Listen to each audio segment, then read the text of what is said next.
Dans Jean 11, il nous est parlé d'un village appelé Béthanie. Il est mentionné dans les évangiles que le Seigneur Jésus-Christ visita Béthanie 8 fois. D'après ce que nous avons lu dans les Écritures, il n'a jamais passé une nuit à Jérusalem. Il y allait le matin, guérissait les malades, accomplissait des miracles. Puis, il allait à Béthanie ou sur le mont des Oliviers, à côté.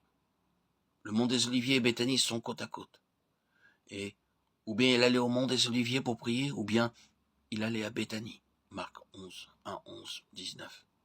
Chaque fois, après avoir guéri, enseigné ou accompli des miracles à Jérusalem, il retournait le soir à Béthanie, ou sur le mont des Oliviers. Enfin, c'est depuis Béthanie qu'il monta au ciel. Luc 24, 50.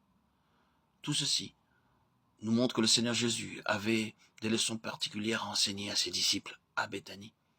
Il était à Béthanie lorsqu'il donna son dernier message et commanda à ses disciples « Allez par tout le monde et prêchez l'Évangile ». De toutes ces visites à Béthanie, nous pouvons nous aussi tirer beaucoup de leçons spirituelles. Le mot Béthanie signifie « maison de figues ». Dans la Bible, les figues parlent de santé. Ésaïe dit « prenez une masse de figues ». On l'a pris, on l'appliqua sur l'ulcère et Ézéchias guérit. 2 Rois 27. Le roi Ézéchias était tellement malade qu'il était près de la mort. Au dernier moment, Ésaïe vint et lui dit de mettre une masse de figues sur le mal et il guérit.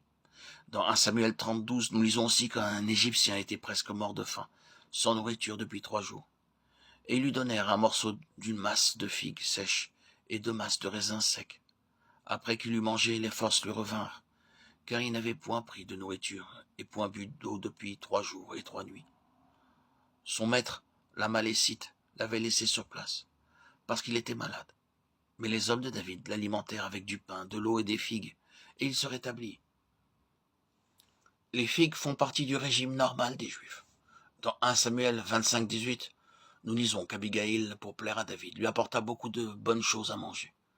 Lors des grands festins, l'hôte préparait pour l'occasion tous les plats que les convives aimaient le mieux. De la même manière, Abigaïl apporta les meilleures choses à David, espérant apaiser sa colère. Et parmi elles, il y avait 200 gâteaux de figues.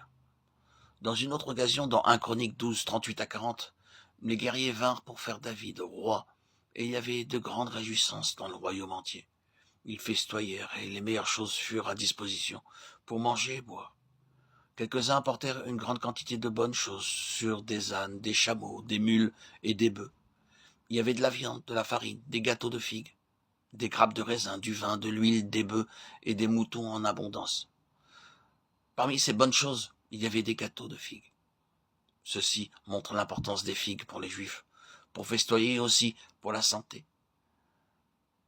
Béthanie, la maison des figues, est aussi la maison de santé. Le Seigneur Jésus-Christ est venu dans le monde pour nous apporter la vraie santé. Tous les hommes sont malades du péché, et la maladie du péché ne peut être guérie.